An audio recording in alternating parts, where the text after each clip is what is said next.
களங்கிடும் மகனே வருவாயா, இயேசு அழைக்கின்றார். கண்ணீர் துடைப்பார், மார்போடு சேர்ப்பார், மாறாது அன்பு நம் இயேசு. கண்ணீர் துடைப்பார், மார்போடு சேர்ப்பார், மாறாது அன்பு நம் இயேசு. இயேசு கிறிஸ்துக்குள் பிரியமானவர்களே, அருமை ஆண்டவர் இயேசு கிறிஸ்துவின் பரிசுத்தமுள்ள திருப்பெயரிலே நல்வாழ்த்துக்கள். இந்த விடுதலை நேர நிகழ்ச்சி வழியாக உங்களை சந்திப்பதிலே நான் மிகுந்த மகிழ்ச்சி அடைகிறேன். ஆண்டவர் தந்திருக்கிற அந்த கிருபைக்காக உள்ளத்தின் ஆழத்திலிருந்து ஆண்டவருக்கு நான் நன்றி கூறுகிறேன். பிரியமானவர்களே, நம்மை தாயின் கருவத்திலே உருவாக்கினவரும் படைத்து பராமரித்து வழிநடத்தலுமாகிய அன்பான ஆண்டவர் நமக்கு தகப்பனாக இருக்கிறார். அவர் நம்மோடு கூட பேச வேண்டும் என்று, அன்பு பிள்ளைகளாகிய நம்மோடு கூட பேச வேண்டும் என்று விரும்பி இந்த அமைப்பை உருவாக்கியிருக்கிறார். அந்த அன்பு தகப்பன் பேசுகிற வார்த்தைகளை நாம் கேட்க வேண்டுமல்லவா? அவர் சொல்லுகிற வார்த்தையை நாம் கேட்கிற பொழுது அது நமக்கு ஆசீர்வாதமாக அமைகிறது. இந்த நாளிலும் அவர் பேசுகிற வார்த்தையை, அவர் நமக்கு சொல்லுகின்ற வார்த்தையை, தூய ஆவியால் தருகின்ற வார்த்தையை தெய்வீக திருவிழித்தின் வழியாக நாம் காண்போம், ஜெபிப்போம்.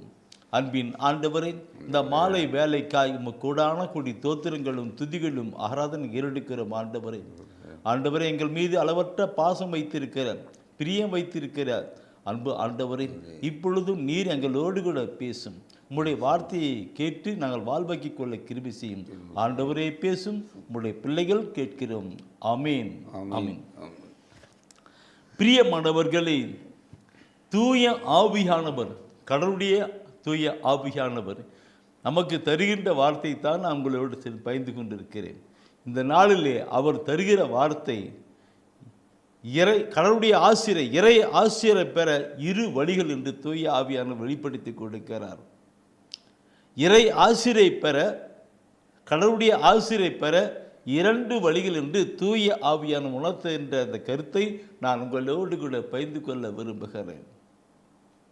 கடந்த நாட்களில் நாம் பார்த்தோம் செய்தியெல்லாம். ஒவ்வொரு வாரமும் தவறாமல் பார்க்குற மக்கள் சகோதர சகோதரிகள் உண்டு. என்னிடம் ஃபோன் பண்ணி பேசுகிற பொழுது, நேரில் பார்க்கிற பொழுது சொல்வார்கள், உங்கள் செய்தியை நான் தவறாமல் பார்த்துக்கிட்டு இருக்கிறேன், இலவசன வார்த்தைகள் கேட்டிருக்கிறேன்.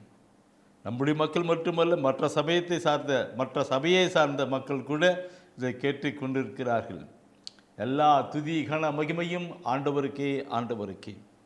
பிரியமானவர்களே, கடந்த நாட்களில் பார்க்கும் பொழுது மத்தியில் 7ஆம் வசனம் சொல்லப்பட்ட 7:7 சொல்லப்பட்டது என்ன வார்த்தை நிற்கும்? அதாவது அவர் சொல்லப்பட்டிருக்கும், கேளுங்கள் உங்களுக்கு கொடுக்கப்படும், தட்டுங்கள் உங்களுக்கு திறக்கப்படும், தேடுங்கள் நீங்கள் கண்டடைவீர்கள். இல்லைங்களா? 3 பாயிண்ட் அங்கே சொல்லிக் கொடுக்குறாங்க. கேளுங்கள், தட்டுங்கள், தேடுங்கள் சொல்லி கொடுப்பாங்க. அப்படின்னா உங்களுக்கு நடக்குன்னு சொல்ல. அதே மாதிரி தான் இங்கே கூட நாம் ஒரு கருத்தை நாம் பார்க்க இருக்கிறோம். பிரியமானவர்களே, லூகாஸ் நட்சத்திரத்தில் 6ஆம் அதிகாரத்தில் 37-38 வசனத்தை நாம் பார்க்கிற பொழுது இந்த கருத்து சொல்லப்பட்டிருக்கும். ஆனால் அதில் 37ஆம் அதிகாரத்தினுடைய அந்த கீழ்ப்பகுதியிலிருந்து ஆரம்பி. ஏன்னாக்க அதில் மேலே சொல்லப்பட்ட வார்த்தைகள் அந்த மத்தியில் சொல்லப்பட்ட வார்த்தையை சொல்லப்பட்டிருப்பாங்க, தீர்ப்பு பற்றி சொல்லிப்பாங்க. ஆனால் அதனால் லூகாஸில் 6ஆம் அதிகாரத்தில் 37ஆம் வசனத்தை பிற்பகுதி இருக்குது பாருங்கள், அங்கே ஆரம்பிக்க பார்க்கலாம். மன்னியுங்கள், மன்னிப்பு பெறுவீர்கள். ஃபர்ஸ்ட் பாயிண்ட், மன்னியுங்கள், மன்னிப்பு பெறுவீர்கள். பாருங்கள், கருத்து இறையாசிரியர் இரு வழிகள், மன்னியுங்கள், மன்னிப்பு பெறுவீர்கள். இதுதான் முதல் கருத்து, மிக முக்கியமான ஒரு கருத்து. என்னுடைய வாழ்க்கையில் அனுபவித்த கருத்துக்கள், அதை நான் மற்றவர்களுக்கு சொல்லி அனுபவித்து கொண்டிருக்கிற கருத்துக்கள். இதுதான் மன்னிகள் இருக்கும். அதுக்கு நாம் பார்க்கும் பொழுது அடுத்த வசனம் சொல்லப்பட்டிருக்கும். அந்த வசனத்தின் கருத்துக்கள் எல்லாம் இங்கே முன்ன சொல்லப்பட்ட வசனத்தோடு கூட இணைத்து மன்னியுங்கள், மன்னிக்க பரிவுன்னு சொல்லப்பட்டிருக்கல, அது அதனுடைய கருத்துக்கு ஒவ்வித்த அமைக்கப்பா இருக்கும். அடுத்து படிச்சுப்பா உங்களை என்ன சொல்லுகிறது? கொடுங்கள் உங்களுக்கு கொடுக்கப்படும். கொடுங்கள் உங்களுக்கு கொடுக்கப்படும், இல்லைங்களா? கொடுங்கள் உங்களுக்கு கொடுக்கப்படும். அப்போ அவர் சொல்லுவார், கொடுங்கள் அம்மிக்கு குளிக்கு மடியிலே சரிந்து விழும்படி பாண்டப்படுவார். அப்போ நீங்கள் எந்த அளவியால் நீங்கள் அழைக்கிறீர்களோ அதே அளவியால் உங்களுக்கு அழைக்கப்படும். அப்படியே மார்த்து படித்து பார்த்தீங்க இல்லைங்களா? இல்லைங்களா? மன்னிங்கள் மன்னிக்கப்படுவீர்கள், கொடுங்கள் கொடுக்கப்படும். அப்போது நீங்கள் எந்த அளவியால் நீங்கள் அழைக்கிறீர்களோ அதே அளவியால் நீங்கள் அழைக்கப்படுவீர்கள். இங்கே மாத்திரமல்ல, கொடுங்கள் மாத்திரமல்ல, மன்னிக்கிறதும் அப்படிதான். மன்னிக்கிறதும் அப்படிதான். அந்த கம்பெனி இருக்கிறாங்க. இந்த நாளில் நான் பார்க்கிற பொழுது நம்முடைய மக்கள் இந்த இறை கடவுளுக்கு வைத்திருக்கிற அந்த அருள் ஆசீர்வாதங்களை பெற்றுக்கொள்ள முடியாதபடி எப்படியோ வாழ்ந்து கொண்டிருக்கிறார்கள். மன்னிக்கணும், இரண்டாவது கொடுக்கணும். இந்த இரண்டு கருத்தையும் சேருகிற பொழுது ஆசீர்வாதத்துக்கான வழி மன்னிக்கணும் கொடுக்கணும். மன்னிக்கணும் கொடுக்கணும் படிக்கும் பொழுது என் அன்பானவர்களை நாம் ஜெபம் பண்ணுறோம், நாம் ஜெபிக்கிறோம். நம்முடைய ஜெபம் கேட்கப்படுகிறதா, ஆண்டவர் கேட்கிறாரான்னு பார்க்கணும். நீங்கள் பார்த்தனாக்கே செல்ஃபோன் வைத்திருக்கிறார்கள், ஃபோன்லாம் வைத்திருக்கிறார்கள். அந்த காலத்தில் லைன் ஃபோன் இருக்கு. அப்போ ஃபோன் பண்ணாக்க அவுட் ஆகுதான்னு பார்க்கணும், அவுட் கோயிங் கால் இருக்கான்னு பார்க்கணும், இருக்குதுன்னு நடக்குதான் பார்க்கணும். இல்லைனாக்க நீ பார்த்து ஃபோன் வச்சுட்டு பேசுங்க முடியுமா? இல்லைங்களா? அதில் பயன்படுத்திருக்க. அதே போல் நம்முடைய வாழ்க்கையை நாம் பார்க்கிற பொழுது நம்முடைய ஜெபத்தை ஆண்டவர் கேட்கிறாரா, ஆண்டவர் பக்கம் போகிறதா, ஆண்டவருடைய ஆசீர்வாதம் வருகிறதா என்று பார்க்கணும். அதற்கு பார்ப்பதற்கெல்லாம் தான் தெய்வீக திருவிழித்திலே வசன வார்த்தைகளோடு கூட ஆண்டவராய் கடவுள் நம்மோடு கூட பேசுகிறவராய், சொல்லுகிறவராய், நடப்பிக்கிறவராய் இருக்கிறார். நம் ஜெபம் கேட்கப்படுதா பார்க்கணும். முதலாவது நாம் பார்க்கிற பொழுது என் பிரியமானவர்களே, எல்லாரும் பைபிள் எடுத்திருக்கிறீங்க, எல்லாம் குறிக்கிறீங்க, படிக்கிறீங்க. நான் பார்க்கணும். இப்போது நான் சொல்கிற ஜெபம் கேட்கப்படுதா, போகுதா, வருதான்றதை நம்ம ஆலோசனை பண்ணணுமில்ல, பார்க்கணும். அதுதான் முக்கியம். ஏசியாவில் 59ஆம் அதிகாரத்தில், ஏசியா 59 1-2 வசனம், அந்த 1-2 வசனத்தை நீங்கள் படித்து பார்க்கலாம். அதில் சொல்லப்பட்டிருக்கும். ஏசியா 59 1-2 வசனம். மீட்க இயலாதவாறு ஆண்டவரின் கை குறுகிவிடவில்லை, கேட்க முடியாதவாறு ஆண்டவரின் காது மந்தமாகி விடவில்லை. உங்கள் தீர்ச்செயல்களே உங்களுக்கும் உங்கள் கடவுளுக்கும் இடையே பிளவை உண்டாக்கி உள்ளன. உங்கள் பாவங்களே அவர் செவி சாய்க்காதவாறு அவரது முகத்தை உங்களுக்கு மறைத்துள்ளன. எவ்வளவு அருமையான கருத்தாய் சொல்லுகிறார் பாருங்கள். உங்களை மீட்க முடியாதபடி ஆண்டுடைய கைகள் குறுகிடவில்லை. உங்கள் ஜெபங்களை கேட்கக்கூடாதபடி ஆண்டுடைய காதுகள் செவிடுமாயிடவில்லை. மாறாக உங்கள் பாவங்களும் உங்களுடைய அக்கிரமங்களும் உங்களுடைய சீர்ச்செயல்களுமே ஆண்டவருக்கும் உங்களுக்கும் இடையே பிளவை உண்டு பண்ணியதென்று. இல்லைங்களா? ஏசாயாவில் 59 1-2 வசனம் அழகா சொல்லுங்க. உங்களுக்கும் ஆண்டவருக்கும் உங்களுக்கும் இடையே உங்களுடைய பாவம் அக்கறம் தீச்சல் தான் தடையாக இருக்கிறது. நீ ஜெபம் பண்ணா மேலே போகிறதில்ல, ஆண்டுடைய ஆசீர்வாதம் வரதில்லை, லாக்அப் ஆகிட்டு இருக்குன்னு. ஆண்டுடைய ஆண்டவர் நம்மை ஆசீர்வதிக்க நிறைய காரியம் வைத்திருக்கிறார். ஆனால் அந்த ஆசீர்வாதம் நமக்கு வராதபடி தடையாக இருப்பது நம்முடைய பாவங்கள் அக்கிரமங்கள் தான். இது நாம் ஒவ்வொரு உணரணும். என் அன்பானவர்களே, இந்த கருத்தை நான் சொல்லுகிறேன் என்றால் இந்த அடிக்கடி இது கருத்துக்களை சொல்லிக்கொண்டே இருக்கிறது தான். மக்கள் ஆண்டவர் நம்மை ஆசீர்வதிக்க விரும்புகிறார். அவர் ஏக்கம் இருக்கின்றது. அதனால் தான் பாவம் அளிப்பின் காரியங்கள் ஆண்டுடைய ஆசீர்வாதம் வராதபடியும் நம்முடைய ஜெபங்கள் மேலே போகாதபடியும் நம்முடைய பாவங்களும் அக்கிரமங்களும் ஒரு தடுப்பு சுவரை போல இருந்து கொண்டிருக்கிறது.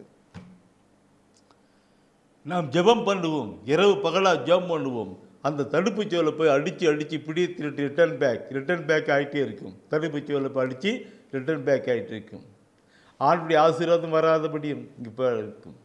எப்படி நம்முடைய வாழ்க்கை இருக்குன்னு பார்க்கும். இன்றைக்கி அநேக சகோதரர்கள், பிரதர் நான் நைட்லாம் ஜெபம் பண்ணுறேன் பிரதர், காலையில் ஜெபம் பண்ணுறேன் பிரதர், தவறாமல் கோயில் போகிறேன், ஆனால் அப்படிலாம் நல்லது தான், ஆனால் உங்களுடைய ஜெபம் கேட்கப்படுதான் பார்க்கணும்.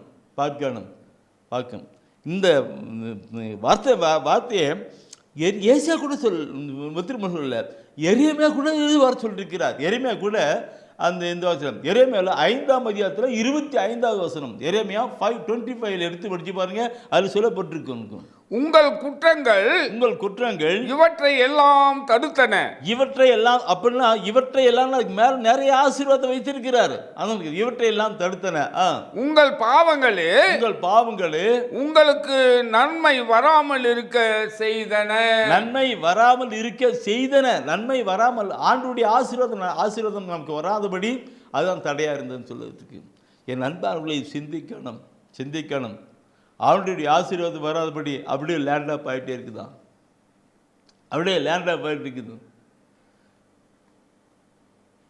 கருத்துக்களை பார்க்கணும்.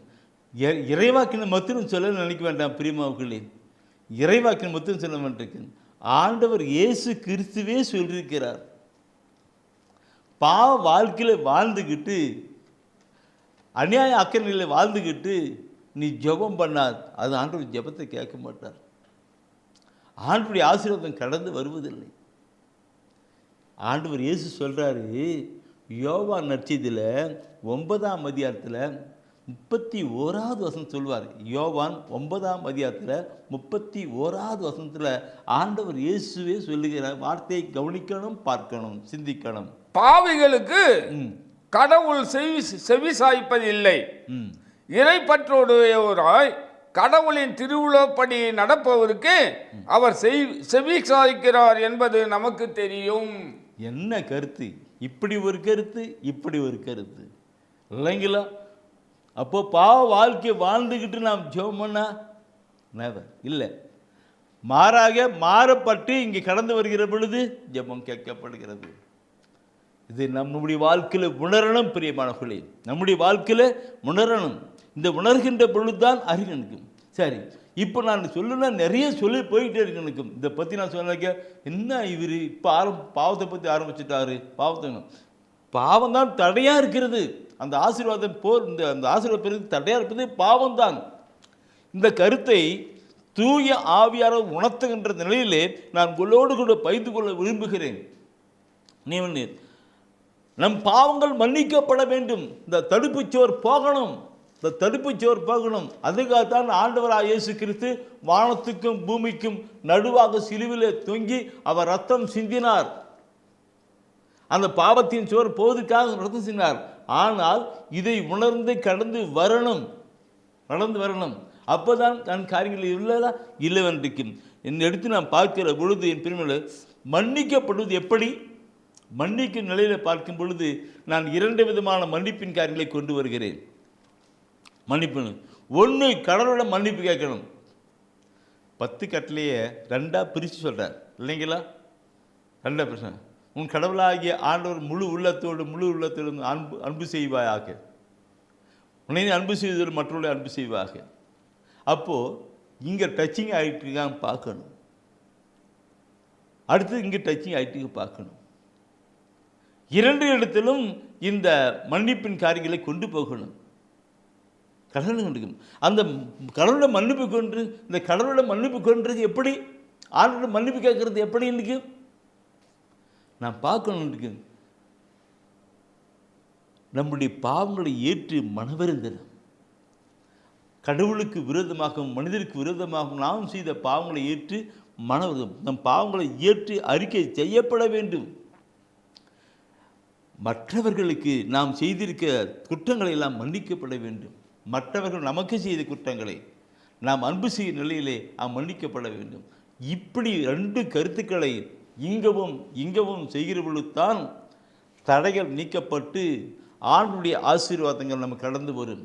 நாம் நினைப்பதற்கும் கேட்பதற்கும் அதிகமாக அவர் ஆசீர்வாதம் வைத்திருக்கிறார். அந்த ஆசீர்வாதங்களாம் கடந்து வரும். சொல்லுகிற வார்த்தையை பார்க்கணும். முதலாவது நான் சொன்னேன், கடவுளிடம் டைரக்ஷன் ஆகணும். அந்த ஆண்டவரோடு கூட லிங்க் ஆகணும், தலை மார்க்கணும். அதுக்கு எப்படி? 1 யோவானில் நீ பார்க்கிற பொழுது நான் நிறைய சொல்லணும், ஆனால் கூட தூய ஆவியானவர் உணர்த்துகின்ற கருத்தை மாத்திரம் உங்களோடு கூட பகிர்ந்து கொள்ள விரும்புகிறேன். 1 யோவானில் முதல் அதிகாரத்தில் பார்க்கிற பொழுது 8வது வசனம் ஒரு கருத்தை சொல்லியிருக்கும். 1 யோவானிலே முதல் அதிகாரத்தில் 8வது வசனம் ஒரு கருத்து சொல்லியிருக்கும். பாவம் நம்மிடம் இல்லை என்போம் என்றால் நம்மையே நாம் ஏமாற்றிக் கொள்வோம். நம்மையே நாம் ஏமாற்றிக் கொள்ளுகிறோம். உண்மையும் நம்மிடம் இராது. உண்மையும் நம்மிடம் இராது.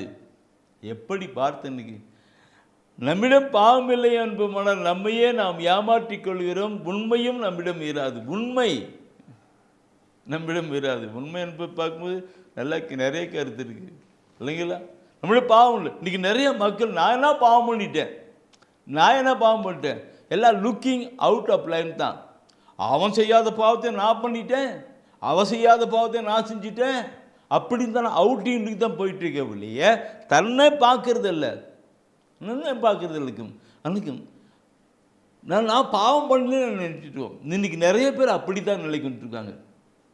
நான் என்ன பாவம் பண்ணிருக்கேன், தன்னிடம் பாவம் இல்லை என்போமானால் நம்மையே நம்மை நான் ஏமாற்றிக்கிறோம். உண்மை நம்மிடம் இல்லை. உண்மை என்பது என்ன? இறைவசன வார்த்தை உண்மை. அந்த உண்மை என்பது பார்க்கும்போது இறைவசன வார்த்தை. இன்னைக்கு பார்க்கலாக்க யாக்கோப்பில் குறிச்சிக்கிட்டு படிக்க வேண்டாம். யாக்கோப்பில் முதல் அதிகாரத்தில் 23வது வசனம், அந்த 23வது வசனம் சொல்லப்பட்டிருக்கும். இறை வார்த்தை என்பது ஒரு முகம் பார்க்கிற ஒரு கண்ணாடின்னு சொல்லப்பட்டிருக்கும். இறைவார்த்தை என்கிற முகம் பார்க்கிற ஒரு கண்ணாடி சொல்லும். 22 and 23 முகம் பார்க்கிற கண்ணாடி. அப்போது இந்த கண்ணாடியை பார்த்தார், இந்த இறைவார்த்தை என்கிற கண்ணாடியை பார்த்தார். கண்ணாடியை பார்க்கிற பொழுது நமக்கு எங்கே இது இருக்குது அதை மாற்றணும். கண்ணாடியை பார்க்கிற பொழுது அதை நம்ம சரிப்படுத்தணும். ஆனால் கண்ணாடியை நிறைய பேர் பார்க்கறது இல்லையே. இந்த இறைவார்த்தை என்கிற கண்ணாடியே நிறைய பேர் பார்க்கலையே. பார்த்தா தான் தெரியும் நம்முடைய ஆன்மீக வாழ்க்கை எப்படி இருக்குன்னு. என்ன இந்த பிரதர் இப்படி பேசுகிறாரு, குற்றம் செலுத்துகிற மாதிரி இருக்கு. இருக்கிற நிலையை தூய ஆவியான உணர்த்துறத நான் சொல்லியே தீரணும். ஆனால் சொல்லலைன்னாக்க அவர் என்ன கண்டிச்சிடுவார். இன்னைக்கு நாட்கள் இந்த நேரத்தில் பார்க்கிற பொழுது மக்கள் அழுது புலம்பி கண்ணீர் விடுகிறார்கள். ஏன் அழுகிறார்கள்? ஆண்டவரும் இல்லாதவன் தான் இருக்கா, எல்லாம் இருக்குது. ஆனால் ஆசீர்வாதம் பெறாத காரணம் இங்கே பார்க்கிறோம். இறைவசன வார்த்தையை எடுத்து படித்து நாம் கொண்டு வருகிற பொழுது அங்கே முகத்தை பார்த்து கேட்டதோடு மட்டும் நின்று விடாதோ, அது நடப்பராயிருங்கன்னு சொல்லுது. Praise the Lord. அடுத்த வசனத்தை நீ பார்க்கணும். 1 யோவானில் முதல் அதிகாரத்தில் 8வது வசனம் படிச்சு தானே இன்றைக்கும் தன்னோட பாவம் இல்லை நம்மை நாம் ஏமாற்றிக் கொள்ளுகிறோம். உண்மை நம்மிடம் இல்லாதுன்னு சொல்லப்பட்டிருக்கு. அடுத்த வசனத்தை படிச்சு பாரு, என்ன சொல்கிறது? மாறாக நம் பாவங்களை நாம் ஒப்புக்கொள்வோம் என்றால், நம்முடைய பாவங்களை நாம் ஒப்புக்கொள்வோம் என்றால் கடவுள் நம் பாவங்களை மன்னித்து குற்றம் அனைத்திலிருந்து நம்மை தூய்மைப்படுத்துவார். ஏனெனில் அவர் நம்பிக்கைக்குரியவர், நேர்மை உள்ளவர். இல்லைங்களா? எவ்வளவு அருமையான வார்த்தை. 8 and 9 அந்த 9வது வசனம், நம்முடைய பாவங்கள் எல்லாம் நம் ஒப்புக்கணும். ஆமாண்டவரே, நான் தெரியாமல் இப்படி பண்ணிட்டேன், ஒரு சூழ்நிலை கட்டாயத்தினால் இப்படி பண்ணிட்டேன், செஞ்சிட்டேன், பேசிட்டேன், நடந்துட்டேன், என்னை மன்னிங்கன்னா ஆண்டவர் மன்னிக்கிறவராக இருக்கிறார். ஆனால் என்னோட பாவமே இல்லை அப்படின்னாக்க எப்படி ஆண்டவர் ஆசீர்வதிப்பார்? இந்த 2 வசனங்களையும் உள்ளத்தின் ஆழத்தின் நடித்து பாருங்கள், மிக இருக்கும். நம்முடைய வாழ்க்கையிலே பாவத்தின் கிரைகளை கொண்டு வரணும். மன்னிக்கணும். நான் முதலாவது நம்முடைய பாவத்தை ஏற்று மன்னிக்கணும். அந்த மன்னிப்பு நிலை பார்க்கணும். ஒவ்வொரு எப்படி மன்னிக்கணும் இருக்கும் இல்லைங்களா? பார்க்கணும்.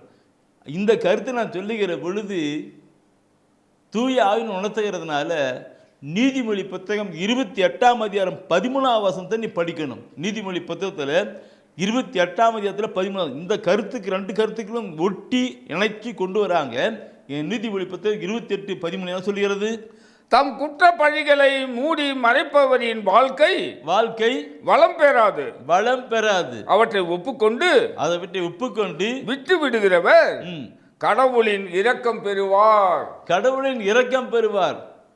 என் அன்பானவர்களே, தம்முடைய குற்றப்பழிகளை மூடி மறைக்கிறவன் வாழ்வடைய மாட்டான். மாறாக அதை ஏற்றுக்கொண்டு மனம் வருந்தி அறிக்கை செய்கிறவன் ஆணுடைய இரக்கத்தை பெற்றுக்கொள்ளுகிறான் சொல்லப்பட்டிருக்கிறது. ஆணுடைய இரக்கத்தை பெற்றுக்கொள்கிறான். சிந்திக்க வேண்டிய கருத்தல்லவா, மூடி மறைக்கக்கூடாது.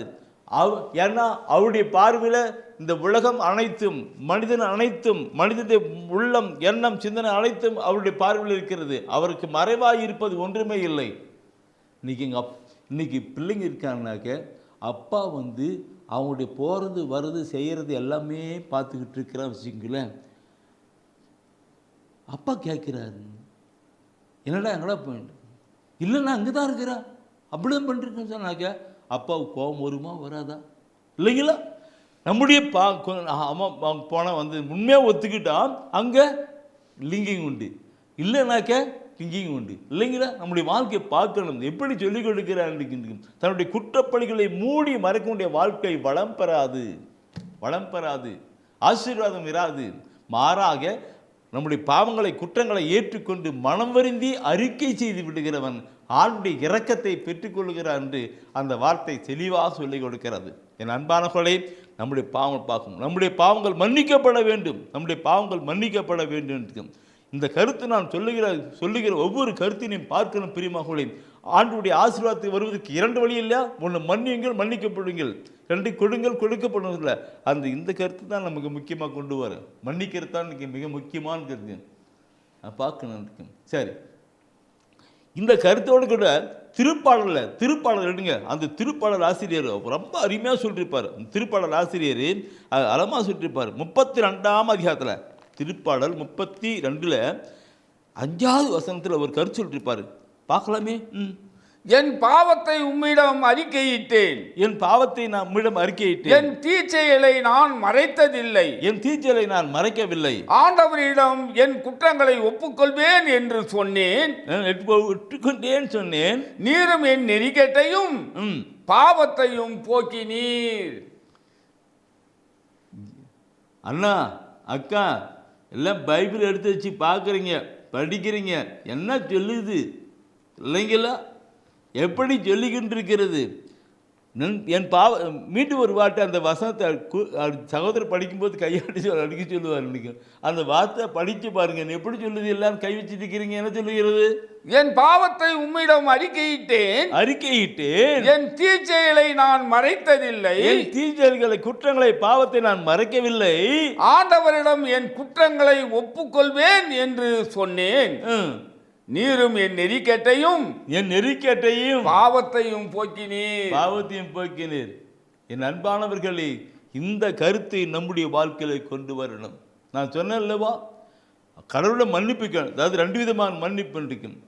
அந்த அன்பு செய்யணும். ஒன்று கடவுளிடம் மன்னிப்பு கேட்கணும், 2வது மற்றவரிடம் அன்பு கேட்கணும். கடவுளிடம் கேட்கணும், ஆண்டவரே என்னை மன்னிங்கன்ட்டு அவருக்கு விரோதமாக இருக்கிற காரியங்களுக்கெல்லாம் கேட்கணும். 2வது மற்றவர்களுக்கும். இந்த 2வது கருத்தை குறித்து நாம் சிந்திக்க வேண்டும். நாளை தினத்தில் இந்த கருத்தை குறித்து நாம் சிந்திக்கலாம். இங்கே மன்னிக்கிற பொழுதுதான் இங்கே மன்னிக்கப்படும். பார்க்கணும். அதுக்கான வசன வார்த்தைகள் தெய்வீக திருவுளத்தில் எப்படியெல்லாம் சொல்லப்பட்டிருக்கிறது, நாம் எப்படி வாழ்ந்து ஆசீர்வாதத்தை இழந்து வாழ்ந்து கொண்டிருக்கிறோம் பார்க்கணும். பிரியமானவர்களே, கடவுள் நமக்கு சொல்லிக் கொடுக்கிற வார்த்தையை கெடுக்கணும். இன்னைக்கு பைபிள் மக்கள் எடுத்து கொண்டு கடந்து வரணும். அதுக்கு தான் ஆண்டவர் இந்த நிலையை கொண்டு வந்திருக்கிறார். கடவுளிடம் மன்னிப்பு கேட்கணும், ஒப்புக்கொண்டு ஏற்றுக்கொண்டு அறிக்கை செய்து என்கிற 3 கருத்துக்களை நாம் பார்த்தோம். 1 யோவானில் 1 அதிகாரத்தில் 8, 9, அதே மாதிரி நீதிமொழி புத்தகம் 22-13 பார்த்தோம். திருப்பாடலில் அப்படி ஒரு நிறைய இடத்துல இருக்கு. ஆனால் உங்களுக்கு நல்ல எடுத்துக்காட்டாங்க இந்த கருத்தை 3 கருத்து கொண்டு வந்தேன். இப்போ கடலோடு கூட மன்னிப்பு கேட்டு அங்கே கொண்டு வந்தேன். இப்போ அடுத்தது மற்றவர்களும் கொண்டு போகணும். முன்னே நீ அன்பு செய்வதை போல மற்றவர்களை அன்பு செய்யல, அந்த அன்பின் காரியங்கள் அவுட் ஆகுதில்ல, அந்த கொண்டு போகிறதுக்கு நான் ஒரே ஒரு கருத்தை கொண்டு வரேன். மார்க்கு 11ஆம் அதிகாரத்தில் 25வது வசனத்தை நீ பார்க்கணும்னா அங்கே சொல்லப்பட்டிருக்கிற வார்த்தை உண்டு. நீங்கள் வேண்டுதல் செய்ய நிற்கும்போது நீங்கள் வேண்டுதல் செய்ய நிற்கும் போது யார் மேலாவது நீங்கள் மனத்தாங்கள் கொண்டிருந்தால் யார் மீதாவது உங்களுக்கு மனத்தாங்கள் கொண்டிருந்தால் மன்னித்து விடுங்கள். மன்னித்து விடுங்கள். அப்போது உங்கள் விண்ணக தந்தையும் அப்பொழுது உங்கள் முன்னக தந்தையும் உங்கள் குற்றங்களை மன்னிப்பார். உங்கள் குற்றங்களை மன்னிப்பார். இங்க கொண்டு வந்துட்டேன். இப்ப இங்க அடுத்தது இல்லைங்களா? நீ ஜெபம் செய்ய முழங்கால் படியிருக்கிற பொழுது உனக்கு யாருக்காவது குற்றம் இருந்தால், பாவம் இருந்தால், அக்கிரமம் மன்னிக்கிறார் நினைந்தார், ஒரு குற்றம் இருந்தார், முதல்ல அவங்கள மன்னிச்சிடு. அப்பாரமால வந்து நீ ஜெபம் பண்ண. இயேசு ஆண்டவர் சொல்லும்போது சொல்கிற கருத்தை பாருக்கும். நீ பலிபீடத்திலே காணிக்கை சேர்த்து வருகிற பொழுது அந்த முன்னாடியே சொல்ல வார்த்தை மத்தியில் சொல்லிருப்பாரு. என்ன சொல்றீங்க? நீ பலிபீடத்தில் காணிக்கை செலுத்த வருகிற பொழுது உன்னில் யாருக்காவது மனத்தாங்கள் இருக்குமென்றால், சமாதானமற்ற நிலை இருக்குமென்றால் காணிக்கை அங்கேயே வச்சுட்டு முதல்ல போய் அவளோடு சமாதானம் பண்ணிக்கிட்டு வா, அப்பார மரம் காணிக்கை செலுத்துன்னு சொல்லுவார். இல்லைங்களா? அவன் அந்த பாவத்தை அக்கிரமத்தை நாம் ஏற்று மனம் வருந்தி ஆண்டவரே பாவம் செய்தேன்னு சொல்லிக்கிற பொழுது அந்த பாவம் தடைகள் மோகி விடுமா? இல்லைன்னா அப்படிதான். நம்முடைய பாவம் இல்லை என்று என்றால் அது அப்படியே இருந்து கொண்டே இருக்கும். மன்னிப்பினை கொண்டு வரணும். என் அன்பார்களே, இந்த கருத்தை நான் பார்க்கிற பொழுது நிறைய சொல்ல நினைக்கும். இன்னைக்கு நிறைய மக்கள் அந்த நிலையில வரல. பாவமன்னிப்புகள் நேற்று பார்த்தோம். மார்க் 11ஆம் அதிகாரத்தில் 25ஆம் வசனம் இல்லைங்களா? நீங்கள் ஜெபம் செய்ய முழங்கால் படியில் இருக்கிற பொழுது உங்களை யாருக்காவது மனத்தாங்கள் இருந்தால் மன்னித்து விடுங்கள். அப்பொழுது ஆண்டவர் உன் பாவத்தை குற்றத்தை மன்னித்து விடுவார். அப்பொழுது நீ ஜெபிக்கிற ஜெபம் மேலே போகும், ஆசீர்வாதம் இறங்கி வரும் என்று அந்த மார்க்கில் 11ஆம் அதிகாரத்தில் பார்த்தோம். இதைதான் அந்த பலிபீடத்தை காணிக்கை செலுத்த இருக்கும் பொழுது கூட நான் சொன்னேன். ஆனால் பொல்லாத பிசாசானவன் உள்ளத்தை இறுகி பிடித்து கட்டி வைத்திருக்கிறான். ஆண்டவர் இயேசுக்கு சொல்லுகிற வார்த்தை பார்க்கணும். அவருக்கு நாம் எல்லாம் ஜெபம் பண்றோம். கர்த்தர் கற்பித்து கொடுத்த ஜெபத்தை, ஆண்டவர் கற்பித்து கொடுத்த ஜெபத்தை நாம் பார்க்கிற பொழுது அவர் என்ன சொல்லிக் கொடுத்தார் கொண்டு வரணும். மற்றவர்களை மன்னிக்கணும். மத்தேயு 6ஆம் அதிகாரத்தை எடுங்க. மத்தேயு 6ஆம் அதிகாரம் தூயா நடத்துகிற சொல்லி தென்னு கொடுக்கணும்.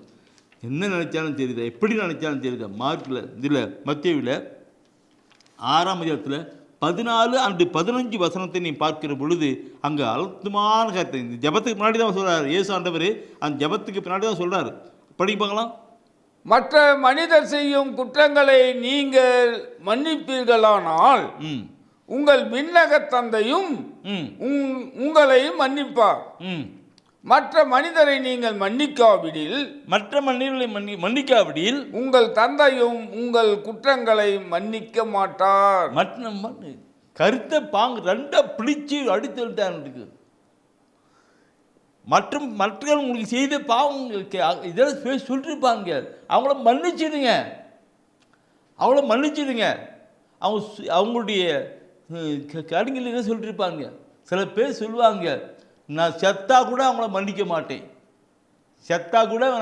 மாட்டேன் அப்படின்னு வாங்க. எப்படி ஆசீர்வாதம் வரும்? நான் சொல்லணும்னு ஒரு கருத்து தான் சொல்லணும். செத்தா கூட மன்னிக்க மாட்டேன்னு ஒரு சகோதரி அவங்களுடைய உறவினரில் சண்டை போட்டு ஏதோ ஒரு நிலையில் பேசிட்டாங்க. செத்தா கூட அவளை மன்னிக்க மாட்டேன். நடந்து என்ன தெரியுங்களா? என் கண்ணால் நான் பார்த்தது, அனுபவிச்சது.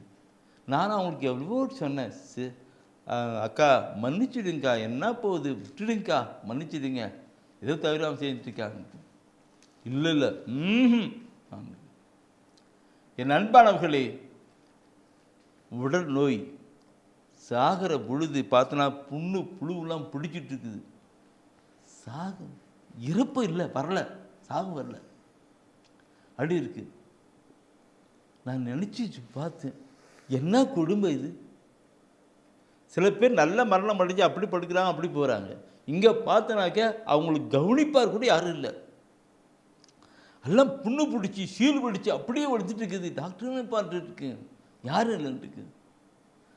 அப்படிலாம் கொண்டு நான் ஃபீல் பார்த்தேன். அப்படி ஒரு காலம் நம்ம கொண்டு வரக்கூடாது.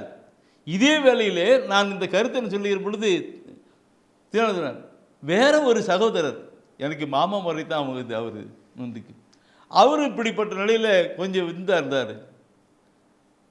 ஆனால் அவர் சாகிற பொழுது என்ன வர கூப்பிட்டார். நான் அந்த வர கூப்பிடுங்க, நான் இப்போ அவரோட கொஞ்சம் பேசினேன்னு. சரி, நானும் அவர்கிட்ட போயிட்டு என்ன மாமா என்ன விஷயம்னு கூப்பிட்டீங்களான்னு இருக்கேன். அப்போ சொன்னார், மணி நீ நிறைய வாட்டி என் பேர் மணின்னு சொல்லுவாங்க, அவர் கூப்பிடுவார் மணின்னு. நீ எவ்வளவோ வாட்டி நல்ல அறிவுரையை சொல்லிட்டுருக்கிற, ஆனால் நான் பிடிவாதமாக இருந்துட்டேன், இப்போ நல்லா நான் ஏற்றுக்கிறேன் சொல்லு நினைக்கும். நான் சொன்னேன் எல்லாரும் மன்னிச்சுக்கணும். அப்போ அவங்க யாராக இருக்குன்னா அவங்களாம் கூப்பிட்டு மன்னிப்பு கேட்டார். அவங்க எதிரி நிற்க சில பேர் வரலான்னு தான் மன்னிப்பு கேட்டார். என் நண்பர்களே அந்த அவர் சொல்லி எல்லார்ட்டையும் மன்னிப்பு கேட்டார். மன்னிப்பு கேட்டு ஒரு 5 minutes இருக்குங்க சாமியார் வந்தார். அவர் பிளஸ்ஸிங் பண்ணார். உடனே நல்ல மரணம் போயிட்டார். என் நண்பன் நம்முடைய வாழ்க்கையை பார்க்கணும். இந்த உலக வாழ்க்கையில் நம்முடைய வாழ்க்கை எப்படி இருக்குன்னு பார்க்கணும். மன்னிக்கணும். இதை குறித்து நீ சீராக்கு புத்தகத்தை எடுத்து படித்து பார்த்தனாக்க சீராக்கு புத்தகத்தில் அதை மற்ற சபையாருக்கு பார்க்கறதுக்கும் நம்முடைய இன திருமுகம் போட்டிருக்கும். அதில் சீராக்கு புத்தகத்தில் பார்க்கிற பொழுது மற்ற சபையார் கேட்கும்போது என்கிட்ட நிறைய சகோதரிகள் இந்த பைபிளை பொதுமொழி பைபிளை வாங்கியிருக்கிறாங்க. அவங்களுக்காக சொல்கிறேன் வாங்கியிருக்கிறேன். இன திருமுகத்தில் சீராக்காமத்தில் 28ஆம் அதிகாரம் எடுங்க.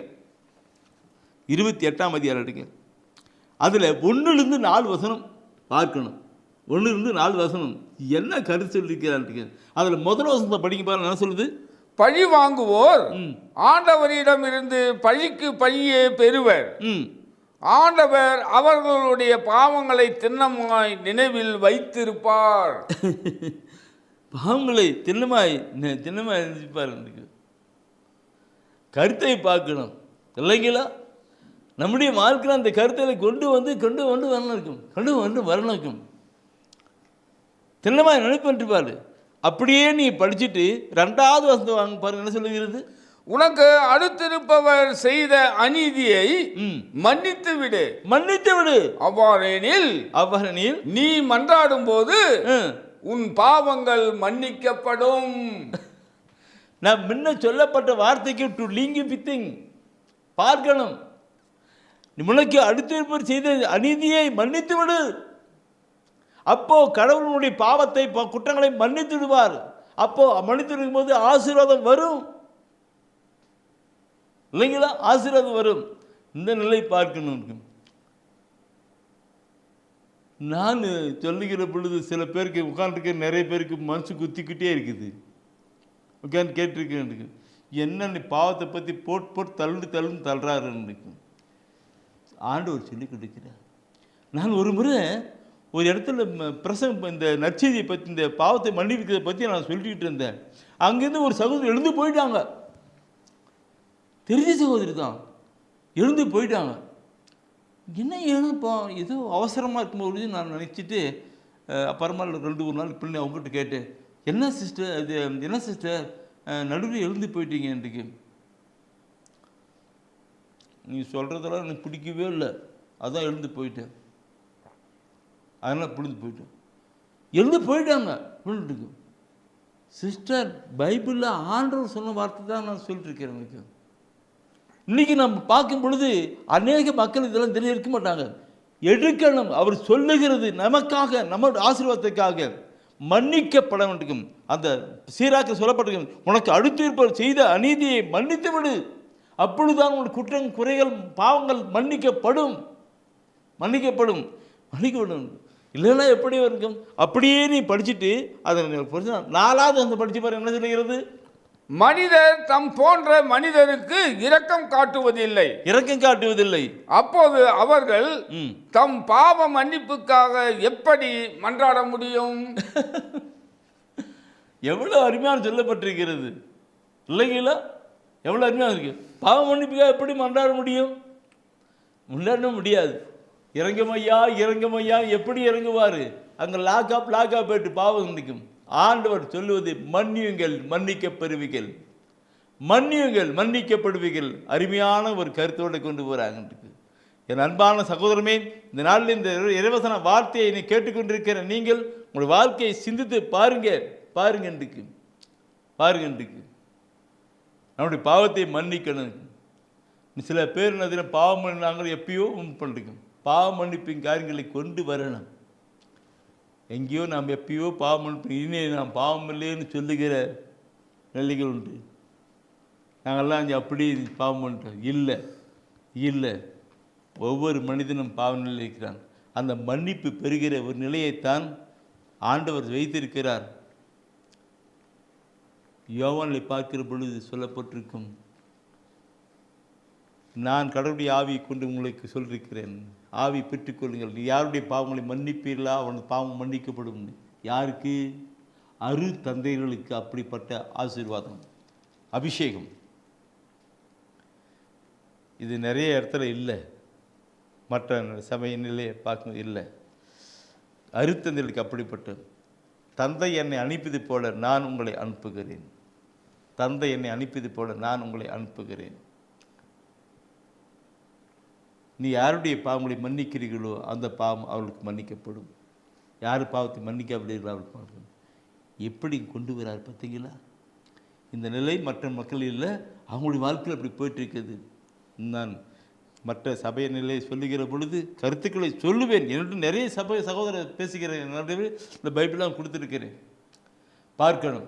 Praise the Lord, praise the Lord. எனவே நண்பர்களை மன்னிப்பு பெறுகின்ற காரியங்களை கொண்டு ஆண்டவர் இயேசு கிறிஸ்து கற்றுக் கொடுத்த ஜபத்தில் என்ன ஜபம் சொல்லி கொடுக்கிறார்?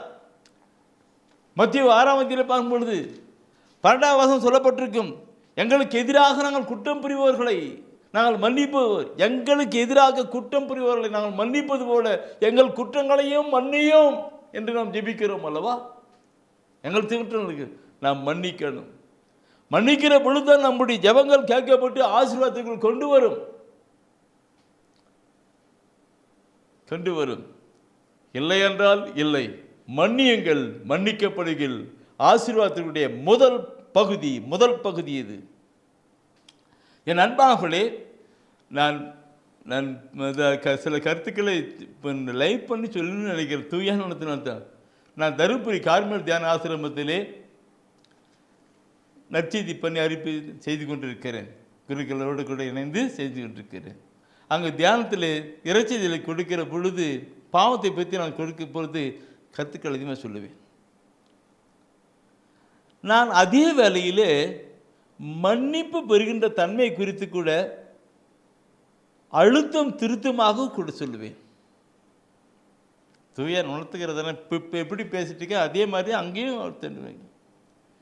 என் நண்பா, அவளை தயவுசெய்து மத்தியை எடுங்க. தூயார் உணர்த்துறார், சொல்லி தரணும். தூயார் மத்தியை எடுங்க. மத்தியில் 18ஆம் அதிகாரம் எடுங்க.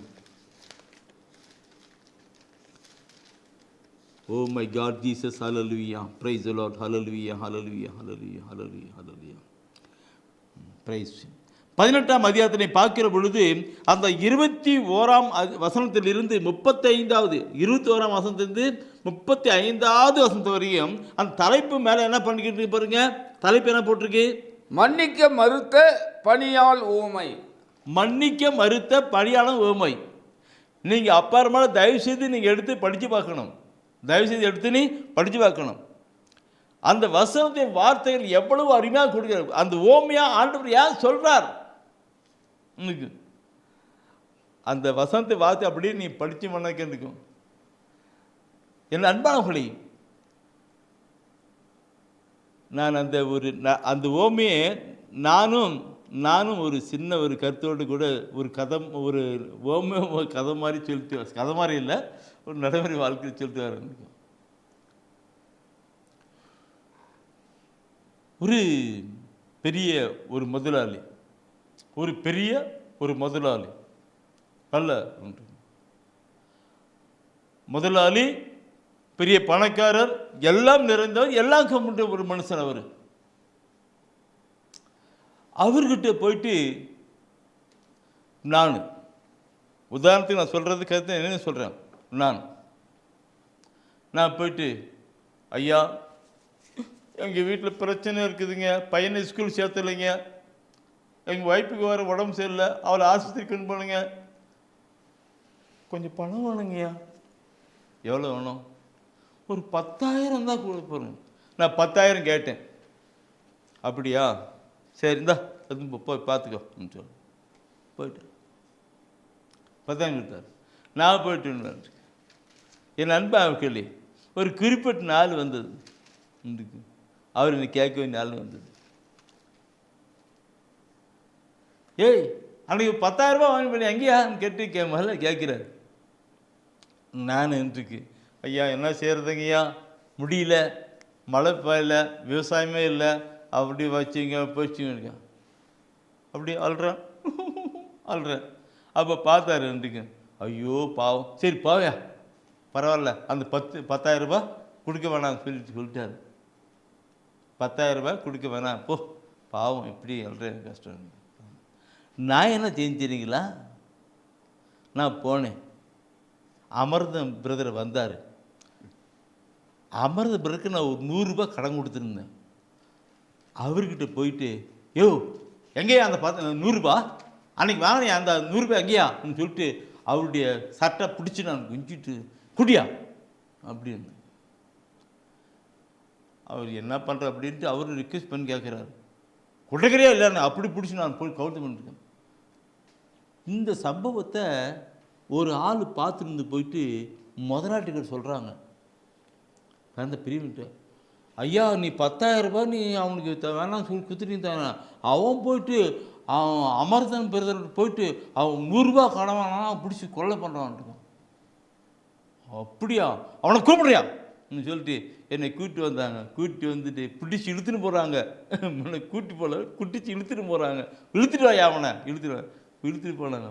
பிடிச்சி அடின்னு அடித்து, நான் 10,000 உனக்கு தள்ளுபடி பண்ணல, வேணான்னு சொன்னல, நீ போய்ட்டு ஆஃப்டர் 100 ரூபாய்க்கு நீ பண்ணிட்டியா நிட்டு போயிட்டு வாங்கிட்டாங்க.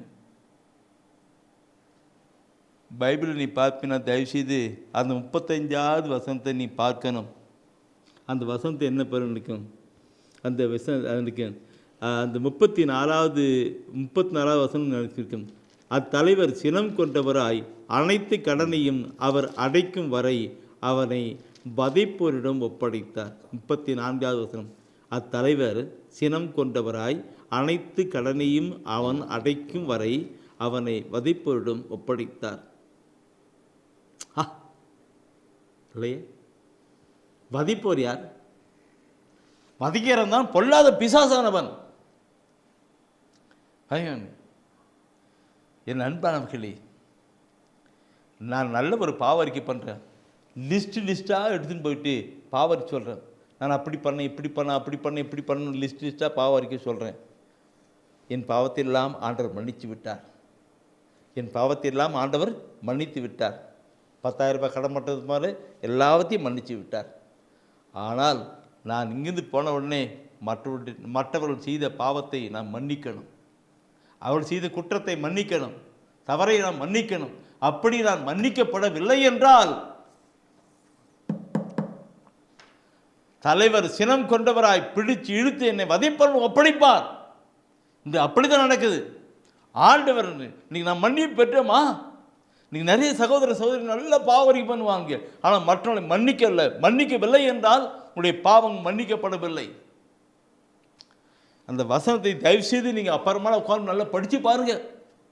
அந்த உண்மை இந்த மன்னிக்காத பண்ண இருக்குது. அதுதான் நான் உதாரணமாக சொல்லி கொடுத்தேன். பணத்தை கற்ற வர்த்திக்கும் அவனை அடைச்சி போட்டு வாட்டு வாங்குறாங்க. இந்த நாட்களிலும் இப்படிப்பட்ட நிலைகள் நமக்கு உண்டாயிருக்கிறது. எனவே நண்பானவர்களே, ஆசீர்வாதத்துக்கான 2 வழிகளை பார்க்கும் பொழுது, முதல் வழி மன்னியுங்கள், மன்னிக்க பெறுவீர்கள். அந்த மன்னிப்பு பெற்றாவே ஆட்டோமேட்டிக்காக நம்முடைய வாழ்க்கையை ஆசீர்வாதமான ஒரு வாழ்க்கையாக வாழ முடியும். ஆசீர்வாதமான ஒரு வாழ்க்கையாக வாழ முடியும். அவருடைய அருளும் ஆசீர்வாதம் நமக்கு கடந்து வந்துட்டே இருக்கும். நாம் கேட்பதற்கும் நினைப்பதற்கும் அதிகமாக அவர் கொடுத்துட்டே இருப்பார்.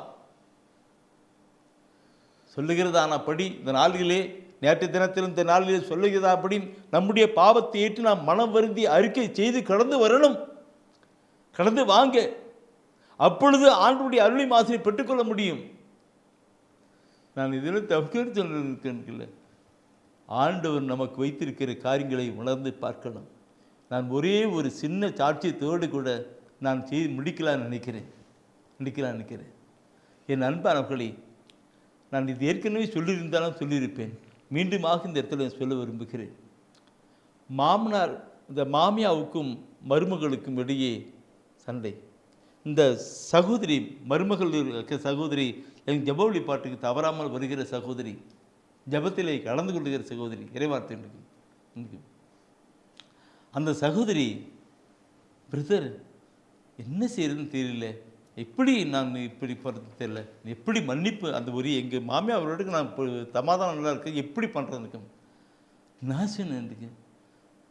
மாமியோட சமாதானம் நல்லா இருக்க எப்படி போங்க, மாமியார்கிட்ட காலில் விழுந்துருங்க, மன்னிச்சுக்கன்னு கேளுங்க. நீ போகிறது கால் விழுறது எல்லாமே அவர் பார்ப்பார்.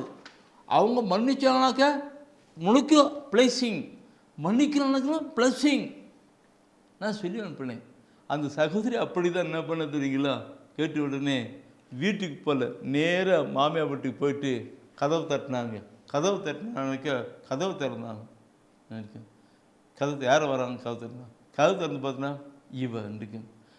உடனே கால், அத்தை என்னை மன்னிச்சிங்க அத்தை, நான் உங்களை எதாவது பேச சொல்லி அதெல்லாம் பண்ணி மன்னிச்சிங்கன்னு இருக்கேன். உடனே அவள் மன்னித்து விட்டாள், அவங்களும் மன்னிச்சிட்டாங்க. உடனே குடும்பத்தில் பாருன்னா அம்மா அவங்க வீட்டுக்காரன் வந்துட்டான்ட்டு, அந்த குடும்பத்தில் எல்லாரும் இருக்கு. என் அன்பானவர்களே, அப்போதான் சகோதரி நினச்சாங்க, நான் ஏற்கனவே செய்திருக்கணும் ஆனால் செய்யவில்லையே என்றார்கள். பிரதர், நான் ஏற்கனவே செய்திருக்கணும் ஆனால் செய்யவே இல்லை, எங்கள் அம்மையை பற்றி நான் இப்படி தப்பே நினச்சிருந்தேங்க. என் நண்பர்களே, அந்த குடும்பத்தில் ஒரு ஐக்கியம் உண்டானது. இன்று பார்த்தா கடவுளுக்கு சாட்சியுள்ள ஒரு குடும்பமாய் வாழ்ந்து கொண்டிருக்கிறார்கள். Praise the Lord. எங்கே கொடுக்கப்பட வேண்டும். நீ பார்க்கணும், பைபிளை முழுசுமா நீ பார்க்கிற பொழுது நீங்கள் அப்படியே படித்து பார்க்கணுனாக்க, நான் எனக்கு யார்த்தால் 4 இடத்துல கொடுக்க வேண்டிய கருத்துக்களை கொண்டு வந்திருக்கிறார். முதலாவது நாம் பார்க்கிற பொழுது, அதை நான் பின்னிட்டு சொல்கிறேன் எங்கே இருக்கு. முதலாவது பார்க்கிற பொழுது ஆண்டவருடைய ஆலயத்துக்கு கொடுக்கணும். ஆண்டவருடைய ஆலயத்துக்கு கொடுக்கணும். அந்த ஆலய பராமரிப்பு, அது மற்ற காரியங்களுக்காக அந்த ஆலயத்துக்காக கொடுக்கணும், பொறுப்பாளர்கள் கொடுக்கணும், ஆண்டவருடைய ஆலயத்துக்கு கொடுக்கணும். முதல் பாயிண்ட். இரண்டாவது நான் பார்க்கிற பொழுது, நான் பிரியமானவர்களே, ஆண்டவருக்காக தன்னையே அர்ப்பணித்து இருக்கிறார்களே, எல்லாம் திறந்து குடும்பத்தை எல்லாம் விட்டு குடும்பத்தை தன்னையே அர்ப்பணித்து வாழ்ந்து கொண்டிருக்கிறார்களே, அவர்களுக்கு கொடுக்கணும். ஆண்டவருக்காக அர்ப்பணித்து வாழ்கிறவர்களுக்கு நாம் கொடுக்கணும். உதாரணமாக நான் சொல்ல போனேன்னா, எலியா இறைவாக்கினர் கடவுளுக்காக எப்படி வந்தார், இப்படிப்பட்ட சூழ்நிலையில் நெருங்கி போனார் சாவனுக்கு. அப்போ கடவுள் சொல்கிறாரு, அங்கே சாரி பார்த்து விதை வீட்டு அங்கே போ, அவங்க உனக்கு சாப்பாடு கொடுக்கறதுக்கு நான் அரேஞ்ச் பண்ணியிருக்கிறார். இருக்கு கடவுளுக்கு அர்ப்பணம் பண்ண எலியா அங்கே போகிறாரு, அவங்களுக்கு கொடுக்குறாங்க. அந்த எலியா அந்த கொடுத்தனால அந்த சாரி பார்த்து விதவி எப்படி ஆசீர்வாதம் பண்ணாங்க பார்த்தீங்களா இல்லைங்களா? எவ்வளோ ஆசீர்வாதம் பண்ணாங்க. 5 நாட்கள் முன்னுவதற்கு ஒன்றுமே இல்லை, கடைசி முடிஞ்சு போகுதுன்னு நினைக்கிறதுனால இவர் கொடுத்தனால அங்கே ஆசீர்வாதம். அதை பற்றி நான் சொல்லணும், நிறைய சொல்லணும், ஆனால் கருத்துக்களாக கொண்டு வர அன்றைக்கு. ஆண்டவருக்காக முதல்ல ஆலயத்துக்கு கொடுக்கணும், 2வது ஆண்டவருக்காக அர்ப்பணித்தவர்களுக்கு கொடுக்கணும். 3வது நான் பார்க்கிற பொழுது, ஆண்டவர் அடிமை சொல்லியிருப்பார், ஏழை எளியவர்களுக்கு அனாதைகளுக்கு கைவிடப்பட்டவர்களுக்கு கொடுக்கணும். அதுதான் மத்தியில் சொல்லுகிற பொழுது, சின்னம் சிறிய ஒருவனுக்கு நீ செய்ததெல்லாம் எனக்கு தான் செய்தது மத்திய 25-40 சொல்வார் இல்லைங்களா? ஏழை எளியவர்களுக்கு அனாதைகளுக்கு கைவிடப்பட்டு சொன்னோம். இந்த ஒரு நிலையை செய்தவர் என்று பார்க்கும் பொழுது, கடவுளுடைய திருவுளத்தின்படி செயல்பட்ட அந்த அன்னை யாரு? Mother Teresa.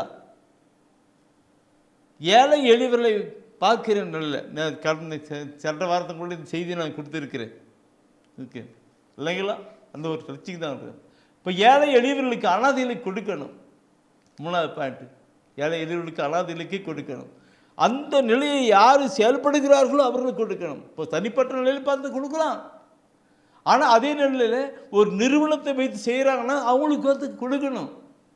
சரினாக்க கடவுளுடைய காரியங்களை அவன் செயல்படுத்தி கொண்டிருக்கிறார், ஆண்டவருடைய காரியங்களை அவன் செயல்படுத்தி கொண்டு அவனுக்கு கொடுக்கணும். இது நான் சொல்லுகிற கருத்து பார்க்கும் பொழுது எதை இந்த சென்னாபரணி எதை செய்தாலும் ஆண்டு மனதை செய்யணும். எனக்கு 3 பாயிண்ட் முதல் பாயிண்ட் என்னது? ஆலயத்துக்கு கொடுக்கணும். இரண்டாவது பாயிண்ட் என்னது இருக்கு? ஆண்டவருக்காக அர்ப்பணிக்கப்பட்டவர்களுக்கு, ஆண்டவருக்காக தன்னையே அர்ப்பணித்து வாழ்கிறார்கள் அவர்களுக்கு கொடுக்கணும். இதெல்லாம் பார்க்கணும் அவனுக்கு. மூணாவது ஏழை எளியவர்களுக்கு அனாதை கொடுக்கணும். நான்காவது பார்க்குற பொழுது நற்செய்தி ஊழியர்களுக்காக கொடுக்கணும், நற்செய்தி அறிவிப்பு பணிக்காக கொடுக்கணும். இந்த 4 பணிகளும் நாம் 4 காரியங்களும் இடத்த கொடுக்கணும். இப்போ நற்செய்தி அறிவிப்பு பணி என்று பார்க்குற பொழுது இந்த நாட்கள் இந்த காலகட்டங்கள் பார்க்குற பொழுது நிறைய உண்டு. இறையரசப்பட்ட நற்செய்தி எல்லா இனத்தாருக்கும் எல்லா மக்களுக்கும் உலகம் எங்கும் அறிவிக்கப்பட வேண்டும் என்று மத்தேயு 24:14 சொல்வார். எல்லா இனத்தாருக்கும் எல்லா மக்களுக்கும் உலகம் எங்கும் அறிவிக்கப்பட வேண்டும், பின்னர் முடிவு வரும்னு சொல்லி மத்தேயு 24 சொல்வார். அப்படின்னா எல்லா மக்களுக்கும் அறிவிப்பதற்கு அப்படி முடியுமா?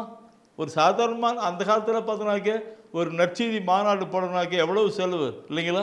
அதெல்லாம் கடவுள் இப்போ மாற்றி எல்லாம் கம்ப்யூட்டரில் கேமராவில் அப்படி இப்படி இங்கேயோ போயிட்டு இருக்குது. இதுக்கெல்லாம் செலவு இருக்குதா இல்லையா? இன்றைக்கி இந்த மாதா தொலைக்காட்சி வச்சுட்டு இருக்கிறாங்க. இந்த மாதா தொலைக்காட்சி எவ்வளோ செலவு இருக்குது இல்லையா? இல்லைங்களா? நற்செய்தி போகிற காரியங்களுக்கு நாம் கொடுக்கணும். 4 பாயிண்ட் நற்செய்தி அறிவிப்பின் காரியங்களுக்கு. இந்த நற்செய்தி அறிவிப்பின் காரியங்களை நற்செய்தி அறிவிக்கின்ற காரியங்களில் ஒவ்வொன்றும் பார்க்குற பொழுது அந்த காரியங்களில் நாம் கொடுக்கணும். சில பேர் அதுக்காக இருக்கு. இந்த 4 கருத்துக்களில் ஆண்டவர்கள் 4 கருத்துக்களிலே பார்க்கிற பொழுது நீ கொடுக்கிற பொழுது ஜெபம் பண்ணுங்க. தூய ஆவியார் உங்களுக்கு உணர்த்துவார், எங்கே எப்போ யார் எங்கே அப்படின்னு சொல்லி கொடுப்பார். அதுக்கு தகுந்த மாதிரி கொடுங்க. நீங்களாக பேருக்கும் புகழ்ச்சியும் கொடுக்க வேண்டாம். சில பேர் புகழ்ச்சிக்காக கொடுத்துட்டு பேனர் அடிச்சுட்டுப்பாங்க. சிலத்தில் ஆலயத்துக்கு பார்க்கும் பொழுது ஆலயம் கட்டியிருப்பார்கள், அந்த ஆலயத்தை நிறுத்திட்டு வேற ஒரு நிலையை போட்டு இன்னுமோ செஞ்சுட்டே இருப்பார்கள். ஆலய பராமரிப்பான் காரியங்களை கொண்டு அப்போ தூயான் உணர்த்துகிற நிலையிலே நான் கொடுங்க. எல்லாமே என்றும் எப்பொழுதும் நம்மோடு கொடுக்க தூய ஆவியான் உணர்த்துகிற நிலையிலே அங்கே நாம் செயல்படணும். இந்த 4 இடத்திலும் கொடுங்கள் உங்களுக்கு கொடுக்கப்படும், அமைக்கை குளிக்கும் மடியிலே சரிந்து விழும்படி போடுவேன் சொல்லுகிற ஆண்டவர் நம்ம ஆசீர்வதிக்கப்பட வேண்டும் என்றால் தூய ஆவியான உணர்த்துகிற இந்த 4 இடத்துல தெரிந்த மனதோடு கூட கடந்து விடணும். Praise the Lord. சரி, இந்த நான் சொல்லுகிற கருத்துக்களை பார்க்கணும். இப்போ கொடுத்து பொழுதுக்கும்போது இந்த நிறைய கருத்துக்கள் இருக்கு. இந்த நற்செய்தி அறிவிப்பவர்கள் பார்க்கும் பொழுது நற்செய்தி அறிவிக்கின்ற காரியம் பார்த்து கடவுள் பார்க்கணும் இருக்கு. யார் போகிறான் இருக்கு. இன்னைக்கு என்னென்னமோ நடந்துக்கிட்டு இருக்கு, என்னென்னமோ இப்படியோ நடந்துகிட்டு இருக்கு. அதெல்லாம் நான் நிறைய சொல்லிருக்கேன். பார்க்கணும். கடவுளுக்காக புறப்பட்டு யார் போகிறாங்களோ அவங்களுக்கு கடவுள் ஆசீர்வதிப்பார். நற்செய்திக்கு இருக்குன்னு நான் சொன்ன இந்த 4 கருத்துக்களில் ஆலயத்தின் முதல் பகுதி, 2வது ஆண்டவருக்கு பணி செய்கிறவர்கள், 3வது ஏழை எளியவர்கள், 4வது நற்செய்தி அறிவிப்பு. நான் கடைசிருக்கணுன்றேன், ஏன்னாக்க பிரதருக்கு அப்படி சொல்லிட்டு கேட்குறான்னு. நற்செய்தி இந்த கடவுளுக்காக ஆலயத்தை கொடுக்கிற பொழுது அந்த மனிதன் எப்படி வருது, நற்செய்திக்காக கொடுக்கும்போது எப்படி வருதுன்றதை இப்போ நான் வசனத்தை சொல்ல விரும்புகிறேன். அந்த வசனத்தை எல்லாம் எடுத்து வச்சு நீங்கள் குறித்து வச்சு நீ படிங்க. தூயான் உணர்த்துகிற ஒரு 7 ஹோலி ஸ்பிரிட் ஆஃப் ஜீசஸ், தூயான் உணர்த்துகிற ஒரு 7 வசனத்தை வார்த்தைகளை இந்த பைபிள் நிறையா இருக்குது. ஆனால் கூட ஒரு தூயான் உணர்த்துகிற 7 கருத்துக்களை நான் சொல்லித் தருகிறேன். பாருங்க, கொடுத்தறினால் ஆசீர்வாதம் எப்படியெல்லாம் வருகிறது நீ பார்க்கணும். பிரியமால் அது அங்கே ஒவ்வொன்றும் கொண்டு வாங்க. லூக்கா நற்செய்தியில் நாம் ஏற்கனவே பார்த்தோம் இல்லையா? லூக்கா நற்செய்தியில் 6ஆம் அதிகாரத்தில் 38வது வசனத்தை நாம் பார்க்கிற பொழுது அது என்ன சொல்லப்பட்டிருக்கும்? கொடுங்கள் உங்களுக்கு கொடுக்கப்படும். கொடுங்கள் உங்களுக்கு கொடுக்கப்படும். அமுக்கி குலுக்கி ம். சரிந்து விழும்படி நன்றாய் அளந்து உங்கள் மடியில் போடுவார்கள். உங்கள் மடியில் போடுவார்கள். நீங்கள் எந்த அளவியால் அளக்கிறீர்களோ அதே அளவியால் உங்களுக்கும் அளக்கப்படும். எந்த அளவியால் நீங்கள் அழைக்கிறீர்களோ அதே அளவியால் உங்களுக்கு அழைக்கப்படும். இந்த அளவுன்னு சொல்லுகிற பொழுது எண்ணிக்கை அளவு, கால அளவு இல்லைங்களா, முகத்தல் அளவு, இப்படி அளவு இருக்கிறது. அந்த அளவில் எந்த அளவு கொடுக்குறீங்களோ அதே அளவியால் உங்களுக்கு கொடுக்கப்படும் சொல்லிருக்கு. என் அன்பாக இதை நான் நிறைய சொல்லணும். அந்த வார்த்தை எங்கேயோ இழுத்துட்டு போய் தூயானு கால அளவுன்னு பார்க்குறோம். கால அளவுன்னு பார்க்குற பொழுது என்ன இருக்கும்? ஒரு நாளுக்கு 24 மணி நேரம் நீ ஆண்டவருக்காக 1 மணி நேரம் கொடுக்கும் பொழுது ஆண்டவர் 1க்கு 100 பணம் தருவார். அப்போ எப்படி ஆச்சு? 1க்கு 100 காரனுக்கு 24 நாளுக்கு மேலே ஆச்சு. 24 மணி இருக்கு இல்லைங்களா? அப்போ 4 நாளைக்கு வந்துருக்கு. கருத்துக்களை எங்கேயோ போயிட்டுருக்கு. அப்போது முடிவில்லாத வாழ்வு கொண்டு வருகிற நிலை இங்கே முடிஞ்சப்போன்றிருக்கும். அமுக்கி குலுக்கி மடியிலே சரிந்து விழும்படி போடுவேன்னு சொல்லுகிறார். அமுக்கி குலுக்கி பண்ணுங்க. ஏன்னா இந்த அண்டசராசனம் எல்லாம் அவரது. அவருடைய நிலையிலிருந்து நாம் பெற்றுக்கொள்ளப்பட வேண்டும் என்றால் அவருக்காக நாம் கொடுக்கணும். கொடுங்கள் உங்களுக்கு கொடுக்கப்படும். அமுக்கி குலுக்கி மடியிலே சரிந்து விழும்படி உங்களுக்கு போடுவேன். அவர் என்ன அளவியால் அழைக்கிறீர்களோ, முகத்தல் அளவியால், எண்ணிக்கை அளவியால் எது அழைக்கிறையோ அந்த அளவியால் உனக்கு அழைக்கப்படும் என்று சொல்லப்பட்டிருக்கிறது. Praise the Lord. Praise the Lord. சரி, இந்த கருத்துக்கள் எங்கே பார்க்கணும்? பார்க்குற பொழுது பிரியமாகலே நான் ஜனக்கும் நாங்கள் சொல்கிறது எங்கே போயிட்டுருக்கோம். மார்க் நட்சத்திரத்தை பார்க்கிற பொழுது அந்த 10ஆம் அதிகாரத்திலே பார்க்கிற பொழுது அங்கே சொல்லப்பட்டிருக்கிற வார்த்தை இருக்கும். மார்க் 10ஆம் அதிகாரத்திலே 29-30 வசனம், 29-30 வசனம். அதில் சொல்லப்பட்டிருக்கிற வார்த்தை பாருங்க. என் பொருட்டும் நற்செய்தியின் பொருட்டும் சொல்லப்பட்டிருக்கும். என் பொருட்டும் நற்செய்தி சொல்லப்பட்டிருக்கும். அந்த வசனத்தில் அந்த 30ஆவது வசனம் படிக்கும் பொழுது பார்க்க என்ன சொல்லுகின்றது?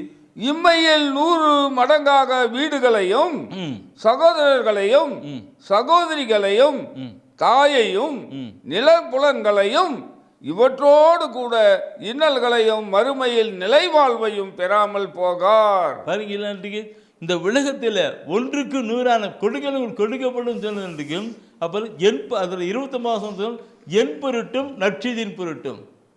நான் சொல்ல அந்த 4 பாயிண்ட்டுக்கு லிங்க் ஆகிட்டே வரும். பார்க்கணும். என் பொருட்டும் நற்செய்தியின் பொருட்டும். அப்போ என் பொருட்டு என்பது யார்? ஏழை எளியவர்கள் அனாதையில் கைவிடப்பட்டுள்ளது. அது நற்செய்தியின் பொருட்டு. நற்செய்தி, ஆண்டோடைய நற்செய்தி, இறையரசப்பட்ட நற்செய்தி எங்கே யாரும் செய்யணும்? இன்னைக்கு புத்தக ஊழியம் இருக்கிறது, தொலைக்காட்சி ஊழியம் இருக்கிறது இல்லைங்களா? தொலைக்காட்சி ஊழியம் மற்ற எத்தனையோ ஊழியம், நற்செய்தி அறிவிப்பு ஊழியம், நற்செய்தி தியான சேனல் இருக்கிறது. அதுக்கெல்லாம் நாம் கொடுக்கிற பொழுது இம்மையில் 100 மடங்கு, இம்மையில் 100 மடங்குன்னு சொல்றதுக்கு 100 மடங்கு இம்மையில், இந்த உலக வாழ்க்கையில் 100 மடங்கு, மறுமையிலே முடிவில்லாத வாழ்வு. அதுதான் நினைச்சு முடிவில்லாத வாழ்வு பெறுகின்ற ஒரு கருத்தாக இருக்கிறது. பார்க்கணும். ஆண்டவருக்காய் கொடுக்கிற பொழுது இம்மையிலே இந்த உலக வாழ்க்கையில் 100 மடங்கு. நீ 1 ரூபா கொடுத்தா உனக்கு 100 ரூபா. நீ 1 மணி நேரம் ஆண்டவர் கொடுத்தனாக்க உனக்கு 100 மணி நேரம். 100 மணி நேரம் ஆண்டவருக்காக நீங்கள் ஒன்றுக்கு அந்த எந்த கொடுக்குறீங்களோ அதை 100 மடங்கு இந்த உலக வாழ்க்கையை பெற்றுக்கணும். அப்போ கொடுங்கள் உங்களுக்கு கொடுக்கப்படும். இன்னைக்கு நாம் பார்க்கிற பொழுது நம்முடைய வாழ்வை நாம் சிந்தித்து பார்க்கணும். எங்கெல்லாம் கொடுக்கிறோம், எப்படி கொடுக்கிறோம், எப்படி கொடுத்து இருக்கும். நாம் கொடுக்கும்போது ஆண்டவர் நமக்கு அலுமி கொடுக்கிறாரு. நம் வறுமையே இருக்காது, ஏழ்மை இருக்காது, கடன் பிரச்சனை இருக்காது. ஆனால் நாம் கொடுக்கிற நிலையில் அந்த போது அங்கே போயிட்டு இருக்கணும். காத்து பார்த்தோம். எனவே இந்த உலகத்தில் நாம் ஆசீர்வாதமான ஒரு வாழ்க்கை வாழப்பட வேண்டும் என்றால் கொடுங்கள். ஆண்டவருக்காக, ஆண்டுடைய காரியங்களுக்காக கொடுங்கள். அப்பொழுது உங்களுக்கு அமுக்கி குளிக்கும் மடியிலே சரிந்து விழும்படி போடுவான். அந்த போடுவது மட்டுமல்ல, மறுமையிலே கூட ஆசீர்வதிக்க வைக்கணும். இந்த கருத்தோடு கூட அடுத்த ஒரு 3வது கருத்தை நான் சொல்ல விரும்புகிறேன்.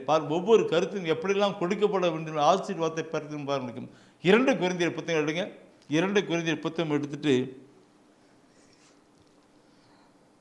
அதில் 9ஆம் அதிகாரம், 2 கொரிந்தியர் புத்தகம் 9ஆம் அதிகாரத்தில் அந்த வார்த்தை எனக்கு அருமையாக வருத்தமாக இருக்கும். அந்த வார்த்தை நன்றிக்கு அருமையாக இருக்கும். அதில் 6வது வசனத்தை பார்க்கும் பொழுது ஒரு வார்த்தை சொல்லியிருப்பார், 7வது வசனத்தை பார்க்கும்போது அதில் ஒரு வார்த்தை சொல்லியிருப்பார், 8வது வசனத்தை பார்க்கும்போது அங்கே ஒரு வார்த்தை சொல்லியிருப்பார். முதல்ல 6வது வசனம் நீங்கள் ஒரு கொஞ்சம் லிங்க் அடித்து படித்து பாருங்க. என்ன சொல்லுகிறது? குறைவாக விதைப்பவர் குறைவாக அறுவடை செய்வார். குறைவாக விதைக்கிறவர் குறைவாக அறுவடை செய்வார். நிறைவாக விதைப்பவர் நிறைவாக அறுவடை செய்வார். நிறைவாக விதைக்கிறவர் நிறைவாக செய்வார். இதை தெரிந்து கொள்ளுங்கள். இதை தெரிந்து கொள்ளுங்கள். இதை தெரிஞ்சு கொள்ளுங்க. அப்போ நாம் எப்படி இருக்கு? நாம் குறைவாக விதிக்கிறவன் குறைவாக இருக்கான், நிறைவாக விதிக்க நிறைவாக அறுவடை செய்யான் இருக்கு. இதை தெரிஞ்சுக்கிடுங்க. அப்போ கடவுள் கொடுக்கறதுன்னு காரியங்களை பார்க்கும்போது இன்னைக்கு நிறைவாக விதைக்கிறவன் என்னக்கா எந்த அளவு விதைக்கிறியோ அந்த அளவுக்கு அறுவடை வரும், கொண்டு வர முடியும். என்ன உதாரண கருத்து சொல்றார். எனவே நான் பார்க்கணும் பொழுது இருக்கும், இப்படி கொடுக்கும் பொழுது கண்ணுக்கும் இந்த கொடுக்குதுன்னு கணக்கும் அடுத்த வசனம் சொல்லுகிறது. அந்த 2ஆம் அதிகாரத்தில் 2 கொரிந்தியரில் 9 7வது அடுத்த வசனம் 7ஆம் வசனம் படிச்சு பாருங்க. என்ன சொல்லுகிறது? ஒவ்வொருவரும் தம்முள் தீர்மானித்தபடியே கொடுக்கட்டும், மன வருத்தத்தோடோ கட்டாயத்தினாலோ கொடுக்க வேண்டாம். கட்டாயத்தினால கொடுக்க வேண்டாம். முக மலர்ச்சியோடு கொடுப்பவரே கடவுளின் அன்புக்கு உரியவர். கடவுளின் அன்புக்கு உரியவர். முக மலர்ச்சியோடு கொடுக்கணும். சில வேலை பார்க்கும்போது நான் என்னுடைய அனுபவத்தில் என் மக்கள் இருக்கும். இந்த பங்குல பார்த்தோன்னாக்க அந்த ஆலயத்தின் காரியங்களில் அந்த நிறுவனத்தை நடத்துறதுக்கு சந்தா அல்லது வரின்னு சொல்லுவாங்க. சந்தா வரின்னு சொல்லுவாங்கன்னு வச்சுக்கல. அவள் வந்து அது வாங்கிறதுக்கு சில அன்பிய பொறுப்பாளர்களோ அல்லது வேற என்ன நியமிச்சிருப்பாங்க. அப்படி வாங்க வரும் பொழுது மக்கள் எப்படி எப்படி எப்படி கொடுக்குறது எப்படின்ட்டு இருக்கு நான் சொல்ல தேவையில்லை. நாமளும் அனுபவிச்சிட்ருக்கிற காரியம்தான் இல்லைங்களா? சில சகோதரர் சொல்லுவாங்க, பொறுப்பாளர் சொல்லுவாங்க, பிரதர் போ அப்படி ஆகிடணுங்க. முக மலர்ச்சியோடு கொடுக்க வேணும், சந்தோஷமாக கொடுக்கணும். ஆண்டவருக்காக கொடுக்கிறோம் என்கிற நிலையில் கொடுக்கிற பொழுது ஆண்டவர் தானே நம்மை ஆசீர்வதிக்கிறவராக இருக்கிறார், இருக்கிறார். முகமலர்ச்சியோடு குறைவாக இருக்கிறவன் குறைவாக இருக்கிறான், அதிகமாக இருக்கிறவன் அதிகமாக இருக்கிறான். அந்த மனசில் வச்சுட்டு இங்கே சொல்லவனுக்கும் நீ மலர்ச்சியோடு கொடு, சந்தோஷமாக கொடு, மகிழ்ச்சியோடு கொடு, அப்பொழுது உனக்கு ஆசீர்வாதம் உண்டு சொல்கிறார். அந்த ஆசீர்வாதம் உண்டுன்னு சொல்கிற வார்த்தை பார்க்கணும். அன்புக்கு கடவுளுடைய அன்புக்கு உரியவர்கள். அந்த வார்த்தையினுடைய கடைசி வேடு சொல்லு, கடவுளுடைய அன்புக்கு உரியவர்கள். என்ன வார்த்தை, எப்படி வார்த்தை இல்லைங்களா? அன்புக்கு உரியவர்களுக்கு. சரி, இந்த கருத்தோடு கூட நீ பார்க்கணுக்கா அடுத்த வசனம் என்ன படுகிறது? 8ஆம் வசனம் சொல்லுகிறது, கடவுள் உங்களை எல்லா நலன்களாலும் நிரப்ப வல்லவர். கடவுள் உங்களை எல்லா நலன்களாலும் நிரப்ப வல்லவர். எந்த சூழ்நிலையிலும் எப்போதும் தேவையானதெல்லாம் உங்களுக்கு தருவார். தேவையானதெல்லாம் உங்களுக்கு தருவார். அனைத்து நற்செயல்களையும் செய்வதற்கு தேவையானதெல்லாம் உங்களுக்கு மிகுதியாகவே தருவார். அனைத்து நற்செயல் செய்வதற்கு தேவையான மிகுதியாகவே தருவார். இந்த கருத்தை பார்க்கணும். எல்லா நலங்களாலும் இருக்கு, எந்த ஒரு காரியம் இருக்கு. எனவே நண்பர்களுடைய பார்க்கிற பொழுது அந்த வசன வார்த்தை யாருடைய வார்த்தை? ஆண்டுடைய வார்த்தை. அது நிறைவேறிய தீரும். உயிருள்ள வார்த்தை, அது நிறைவேறிய தீரும். ஆண்டவருக்காக நாம் கொடுக்கிற பொழுது அப்படியே நம்மை ஆசீர்வதிக்கிறவராக இருக்கிறார். ஆசீர்வதிக்கிறார். நான் இது சொல்லுகிற ஒவ்வொரு கருத்தையும் பார்க்கணும் இருக்கும். அடுத்த ஒரு கருத்தை நான் பார்க்கும் பொழுது இன்றைக்கு மலாக்கியா 3ஆம் அதிகாரம் 10வது வசனம், மலாக்கியா அந்த பொங்கி வழிகின்ற நிலையை நான் சொல்லுகிறேன். கொடுங்கள் உங்களுக்கு கொடுக்கப்படும், அம்மிக்கி குளிக்கின்னு சொல்லப்பட்ட இல்லையா? அந்த படுத்துக்கிறார்கள். மலாக்கியாவில் 3ஆம் அதிகாரத்தில் 10வது வசனத்தை படிச்சு பாருங்க. என்ன சொல்லுகிறது? என் இல்லத்தில் உணவு இருக்கும் பொருட்டு, என் இல்லத்தில் உணவு இருக்கும் பொருட்டு 10 பங்கு முழுவதையும் கொண்டு வந்து அங்கே களஞ்சியத்தில் சேருங்கள். அதன் பிறகு நான் வானத்தின் பல கனிகளை திறந்து உங்கள் மேல் ததும்பி வழியுமாறு ஆசி வழங்குகிறேனா இல்லையா என பாருங்கள். என்கிறார் படைகளின் ஆண்டவர். என்கிறார் படைகளின் ஆண்டவர். இல்லைங்களா? ஆண்டவருடைய காரியங்களுக்கு வந்து கொண்டு கொடுத்து பாரு. 10 பங்குன்னு சொல்றாரு. 10 பங்கு கொண்டு அப்போ வானத்தின் பல கனிகளை திறந்து, வானத்தின் பல கனிகள் மேலே இருந்து பொங்கி வழிகிறபடி ஆசீர்வதிக்கிறனா இல்லையா என்று சோதித்துப்பான்னு சொல்றார். வானத்தின் பல கனிகள் சொல்றாரு இல்லைங்களா? வானத்தின் பல கனிகள் சொல்லுகிற பொழுது கருத்துக்கள் அருமையான ஒரு கருத்து இல்லைங்களா? நான் சொல்லுகிறேன் பார்க்கணும். இந்த கருத்தை நான் சொல்லுகிற பொழுது எனக்கு பிரியமாவுகளே, வானத்தின் பல கனிகள் இருக்கு. அங்கே போய் அக்கௌண்டீஸ் ஜாயிண்டிங் பார்க்கணும். மத்தேயு 6ஆம் அதிகாரத்தில் 20வது வசனத்தை என்ன சொல்லுகிறது? மத்தேயு 6ஆம் அதிகாரம் 20வது வசனம் பார்த்தனாக்க அங்கே என்ன சொல்லப்பட்டிருக்குனாக்க, விண்ணுலகில் உங்கள் செல்வத்தை சேமித்து வையுங்கள். விண்ணுலகில் உங்கள் செல்வத்தை சேமித்து வையுங்கள். அங்கே பூச்சியோ துருவோ அழிப்பதில்லை, திருடரும் கண்ணமிட்டு திருடுவதில்லை. திருடுவதில்லை. எல்லாம் அங்கே போய் சேவிங் ஆகிடுது. எல்லாம் சேவிங் ஆகிட்டு இருக்கு. நீ கொடுக்கறது ஒவ்வொன்றும் அக்கௌண்டிங் அங்கே ஆகிடுது. அப்போ உங்களுக்கு தேவைக்கெல்லாம் கடந்து வருகிறது. எத்தனை அருமையான காரியங்கள்! ஒரே ஒரு வாசனை படித்து நாம் ஜெபத்துக்குள்ள போகலாம். பிரியமானவர்களே, போகலாம். 1 தீமோத்தேயு புத்தகத்தை எடுங்க. 1 தீமோத்தேயு புத்தகம் எடுங்க. 6ஆம் அதிகாரத்தில் 19வது வசனத்தை படித்து பாருங்க. ஆண்டவருக்காக நாம் கொடுக்கிற பொழுது அந்த விண்ணக வங்கியில் போய் சேருது. அதெல்லாம் எப்படி இறங்கி வருது? நம்ம என்ன சாட்சியம் அந்த கருத்தோடு கொண்டு வாங்க. 6ஆம் அதிகாரம் 19ஆம் வசனம் படித்து பாருங்க என்ன சொல்லுகிறது. இவ்வாறு அவர்கள் தங்களது வருங்காலத்துக்கென்று நல்லதோர் அடித்தளமாக இச்செல்வத்தை சேமித்து வைப்பதால் உண்மையான வாழ்வை அடைய முடியும். உண்மையான வாழ்வை அடைய முடியும். ஜெபிப்போம்.